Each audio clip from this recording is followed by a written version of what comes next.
camera's great. Crossing the border, Israeli tanks and troops move into Lebanon as Hezbollah rockets rain down on Israel. Getting out as thousands flee the violence, an emotional end to one man's agonizing wait. Going to extremes, dangerous weather across the country, pounding storms, searing heat, and hundreds of thousands still powerless. And against all odds, a dramatic come from behind for an American cyclist in France. I'm happy it's over, man. That was stressful. From NBC News World Headquarters in New York, this is NBC Nightly News with John Siegenthaler. Good evening, everyone. On day 11 of the crisis in the Middle East, an escalation in the violence as Israel and Hezbollah remain locked in a deadly battle with no apparent end in sight. Here are the latest developments. Israeli forces crossed the border into Lebanon today, taking over a village once controlled by Hezbollah. Still no sign that Israel is planning a broad invasion of southern Lebanon. Hezbollah stepped up its attacks, launching more than 100 rockets into northern Israel today, despite the pounding it has taken from Israeli air bombs. And the mass evacuations continue, including almost 4,000 Americans today, nearly 10,000 since last weekend. We have complete coverage tonight with correspondents spread across the region, but we begin with NBC's Ann Curry in Beirut tonight. Good evening, Ann. John, good evening. Lebanon was hit with a major offensive from Israel today, including multiple airstrikes, and for the first time, Israeli troops and tanks crossed the border to push back Hezbollah. Waves of Israeli tanks and troops crossed into Lebanon today, backed up by heavy artillery. They raided border towns, engaging in fierce battles with Hezbollah fighters. Israel says it's pulled back, but still controls the Lebanese village of Maroun Haras, which it claims has been a launching site for Hezbollah rockets. Israel also hit hard by air, destroying 3 communications towers it claims Hezbollah was using. The attack killed one and blew Lebanese television off the air. As Hezbollah fired rockets from the city of Tyre, Israel responded, targeting launch sites. Israel's attack sent tens of thousands of Lebanese civilians fleeing north, clogging highways to get somewhere safe. There's a lot of bombs. All the buildings are on the ground. There is no food, no water, no safe, no medicine. And more Americans were evacuated today. Over 10,000 since the crisis began. 25,000 foreign nationals have fled Lebanon in the last 11 days. I'm leaving because the Israelis are bombing and Hezbollah are bombing back, and so it's very dangerous. So we're here in prison. Like, even when we're in the house, we can't go anywhere, we can't leave, we can't do anything. But for those who can't leave, the situation is growing increasingly desperate. The UN estimates up to 700,000 people are now displaced here. A humanitarian crisis is growing. Making more violence, killing more victims, affecting more children won't change anything in the political scene. Under international pressure, Israel lifted its sea blockade, allowing foreign ships to drop off desperately needed supplies in Beirut. But given the destruction of Lebanon's major roads, there is worry it may not get to those who need it most. The need for food, water, and shelter is growing, especially in southern Lebanon, John. But, you know, we haven't seen very many aid agencies here on the ground yet. Now back to you. And talk a little bit more about what else you're seeing on the streets of Beirut. Well, you know, I've been here for just about 5 days now, and John, you know, over the course I've seen a steady growth in fear, and there's a sense of siege that people are expressing. I mean, you can see it in their eyes and how they behave. There's certain parts of the city which are normally very populated that are completely empty. And I think also it is fair to say that there has been a dramatic rise in anger here. People are more overtly supporting Hezbollah, shouting their anger, expressing great anger at Israel, and also the U.S., John. NBC's Ann Curry reporting from Beirut tonight. Ann, thanks very much. In Israel, the ground assault is expanding with troops moving into Lebanon as Hezbollah's rocket attacks continue to take their toll. NBC's Tom Aspel joins us tonight from Haifa. Tom? John, Israeli firepower hasn't stopped Hezbollah yet. More than 130 rockets hit northern Israel today. Terror and panic in Nahariya today when rockets fired from Lebanon fell in the middle of town. One person was injured. Another 15 were hurt in attacks on a string of Israeli towns close to the border, fueling the government's determination to crush Hezbollah. They are threatening us, they are killing us, they are shelling us. We have to put an end to that. 10 days of artillery fire have failed to eliminate all the rocket launch sites in southern Lebanon, prompting the Israelis to order today's incursions across the border while warplanes dropped leaflets warning civilians to flee north. We urge them to leave the villages so they're not going to be hit. Israel says the cross-border raids will continue, but there are no plans for a full-scale ground offensive. We're not going to stay inside. We don't want to stay inside. In northern Israel, Hezbollah rockets are taking a toll. Well, now there's a fire, and then we're waiting to see if some bombs fall. American-born Dina Jones is one of 6 female firefighters in Israel. She volunteered for duty in Haifa, where incoming rockets have killed 8 people in the past week.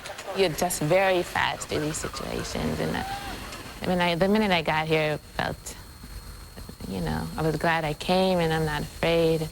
Not afraid for herself, but concerned for her 4-year-old son at home in Jerusalem. I know that when he's 18, he's going to have to go to the army. And concern shared by other mothers in Israel now as reserves are called up to help crush Hezbollah in a battle which is already proving costly. 19 Israeli soldiers have been killed and more than 20 wounded in the past 10 days. Yet support for the war here remains strong, with more than 80% of Israelis in favor of continuing the fight. John? So, Tom, do you get a sense of how long Israel thinks it can continue this fight as there is mounting criticism from around the world?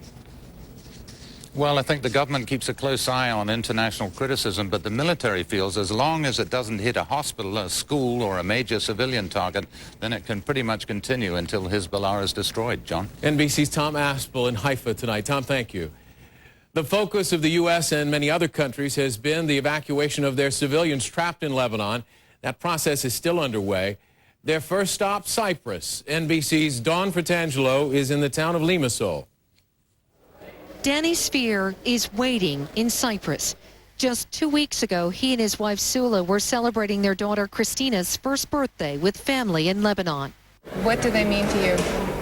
The whole world, simply. I mean, my wife and my baby. That's all what I have. I only have one child and I only have one wife. Just before the fighting started, Danny returned home to Kentucky. They stayed in Lebanon, but within days, he flew back to rescue them. I just was shuttling between Paris, Syria, and Cyprus trying to get in. And I basically failed at every single attempt. Now they're coming to him on a U.S. military ship. I just want to see them. This is the second trip for the USS Nashville carrying evacuees into Cyprus. 1,000 are on board today, including Danny Sphere's precious cargo.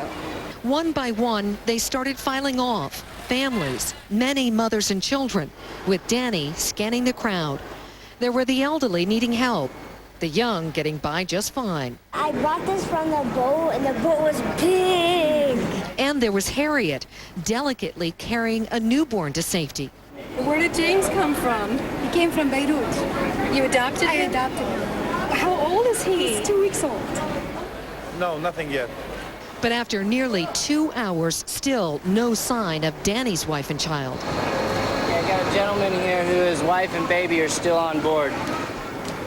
Then finally, a familiar face. Sula and Christina were literally the last to make it off. A reunion worth waiting for.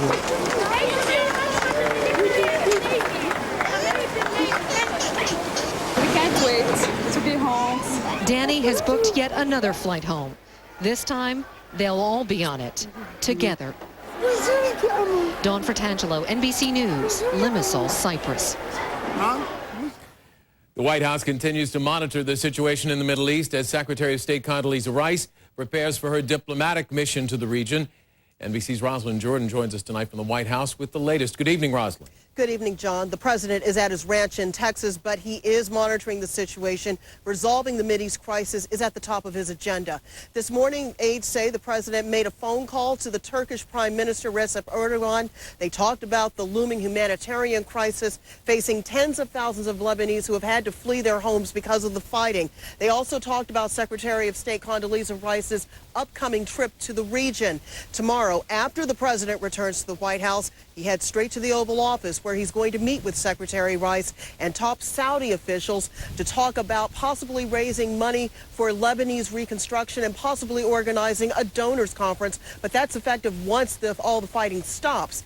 Then Secretary Rice heads to the region. She will head to Jerusalem, where she's going to meet with Israeli and Lebanese, Palestinian top officials about ways to end the crisis. However, there's no stop in an Arab country for Secretary Rice, and why is that? According to our colleague Andrea Mitchell, apparently since the U.S. is not interested in an immediate ceasefire, Egypt, Jordan, and Saudi Arabia did not feel that this was the right moment to host either Rice or other American officials. John? NBC's Rosalind Jordan at the White House. Rosalind, thank you. In Iraq now, a string of bomb blasts and shootings have left at least 10 dead, including 2 American soldiers. The attacks came as government leaders gathered to tackle the growing sectarian violence. Here's NBC's Ned Colt in Baghdad. It was supposed to be a show of unity, a reconciliation meeting, but from Iraq's prime minister, a desperate appeal to militants. Nothing here is in black and white. We know there is a gray area with those who have certain ideas, and we want to work with them. Those who today again attacked security forces and civilians. This was one of the deadliest weeks this year, raising anew fears that Iraq is falling apart. Despite the death last month of al-Qaeda's chief in Iraq, Abu Musab al-Zarqawi, and even with a new unity government, the number of killings has risen sharply. Close to 100 people, most of them civilians, are murdered every day. Attacks on security forces are up 40% as compared to just a month ago. And 65,000 people have fled their homes in the past 5 months. Mixed neighborhoods where Sunnis and Shiites lived alongside one another are disappearing. Naji Kazem fled his Baghdad home of 30 years with 3 generations of his family. They would kill people and throw them in the trash, he says. They would stand and point out Shiites like me, meaning get rid of them. We had to leave. And while government officials are publicly touting progress, I do still believe that we can still have a unified country with a rainbow, if you like, Shia, Sunnis, and Kurds. It's going to take a lot more to achieve that. Already there's talk of beefing up security again in Baghdad, deploying more Iraqi and American troops here. Security is certain to be at the top of the agenda next week when Prime Minister Maliki travels to Washington. Here, there's an increasing sense that time is running out to hold this country together. Ned Colt, NBC News, Baghdad. Much more on Iraq and the crisis in the Middle East tomorrow on Meet the Press. The President's Chief of Staff, Josh Bolten, will be Tim Russert's guest. When NBC Nightly News continues this Saturday, severe storms and triple-digit heat leave much of the nation suffering this weekend. And later, Tour leader, the dramatic comeback of a courageous American cyclist who's on track to win the world's most grueling race. And up next, in depth, the city of Beirut in the middle of rebirth until this. If your day is like most people's, it's not easy to get all the fruit and vegetable servings the USDA recommends, unless you bring the produce section with you.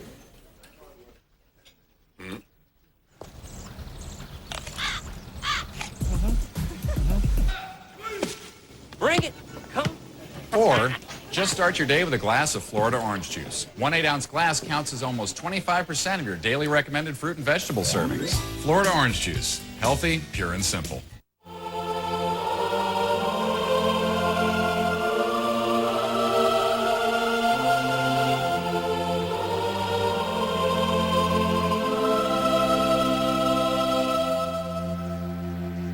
New improved Roundup. Now so effective it even beats the weather. Now Roundup kills the root so fast, nothing can stop it, not even the rain. New improved Roundup. The best gets even better. So, we go to this new place. The waiter says, try this, you'll like it. What is it? Try it, you'll like it. So what did I do? I ate it all. Took Alka-Seltzer. Alka-Seltzer dissolves stomach discomfort and pain. What? I'm feeling good all the time now. I'm feeling good all the time. Yes, I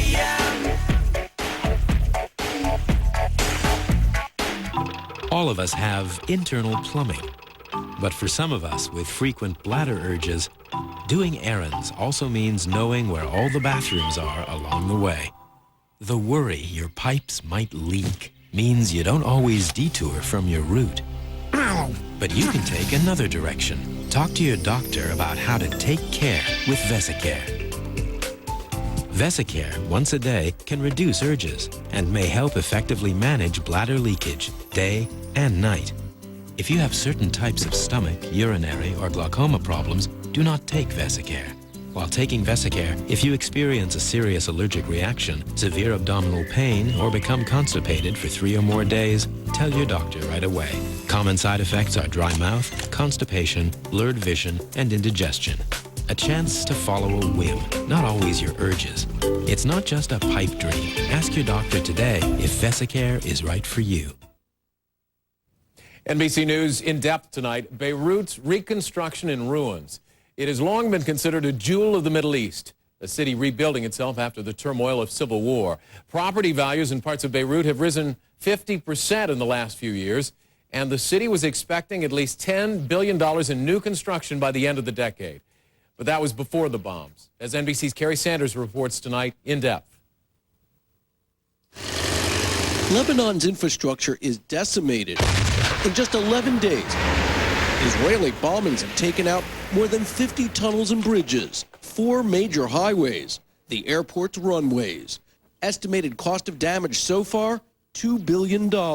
We would like the aggressor to stop destroying our country. Lebanon's Minister of Public Works and Transportation. We would like a ceasefire today. We would like a ceasefire this minute. The image of Beirut today, or more than 20 years ago, is one long seared in American memories. The Marine barracks blown up in 1983. The old Holiday Inn attacked during the Civil War. Today, it's still a blight on the skyline. But in the last decade, Beirut had become the Paris of the Mediterranean, a playground for the jet set that's now shuttered. It all closed down since the first bomb dropped. No more customers now, no more.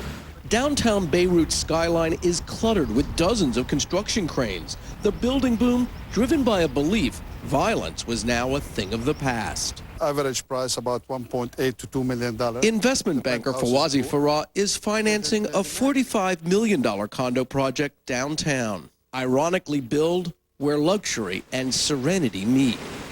The 80-unit building, like so many of the others in the works, sold out before they even broke ground. Average cost, $2 million. I am hopeful, I'm optimistic. We've gone through this before, but we'll survive it. That Lebanese optimism is so strong, even before this war is over, businessmen are talking about rebuilding. And a big chunk of the money to pay for it all will come from the price we as Americans pay for a gallon of gas. Once the war is over, huge regional oil profits are expected to flow into Lebanon. Kerry Sanders, NBC News, Beirut. When we come back, the long, hot summer, another weekend of storms and sizzling temperatures. He's 50 and at risk. She's 50 and at risk. Doctors know if you're over 50 and have other risk factors, you already face a greater risk of a heart attack. Ask your doctor how aspirin can reduce your risk. Bayer can help prevent 1 out of 3 heart attacks. Only Bayer has low-dose 81 milligram and Bayer Women's Aspirin Plus Calcium. Aspirin is not appropriate for everyone, so be sure to talk to your doctor before you begin an aspirin regimen. She reduced her risk with Bayer. Bayer, working wonders every day. Home cooked from the oven, it's classic comfort food. Your family's gonna love it, an easy meal can be so good. Campbell's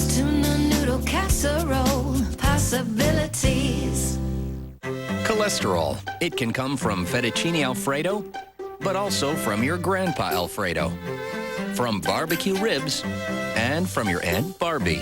A healthy diet is important. When that's not enough, adding Vytorin can help. Cholesterol comes from two sources, food and family. Vytorin treats two sources. Only Vytorin helps block the absorption of cholesterol from food and reduces the cholesterol your body makes naturally based on family history. Vytorin was also proven in clinical studies to lower bad cholesterol more than Lipitor alone. Vytorin is not for everyone, including people with liver problems, women who are nursing, pregnant, or may become pregnant. Unexplained muscle pain or weakness could be a sign of a rare but serious side effect. Vytorin may interact with other medicines or certain foods, increasing your risk of getting this serious side effect. Simple blood tests are needed to check for liver problems. So eat right, stay active. But if that's not enough, ask your doctor about adding Vytorin. Two sources of cholesterol. Treat them both with Vytorin. She turned around and left the cave, and I'm standing there by the pool of water alone, like I am in all of my dreams. And it just brought up a whole bunch of issues that... Tym piórze nie ma atramentu. What? I wtedy możemy zacząć dopiero pracować. Using a broker you can't understand doesn't make much sense either. That's why Edward Jones speaks in a language you can understand, so financial decisions get the attention they deserve. Edward Jones, making sense of investing. Across the nation, the start of the weekend has brought more triple-digit temperatures and savage storms. The wicked weather left hundreds of thousands without power and millions more looking for relief from the heat. Here's NBC's Peter Alexander. After a pair of pounding storms and sweltering temperatures,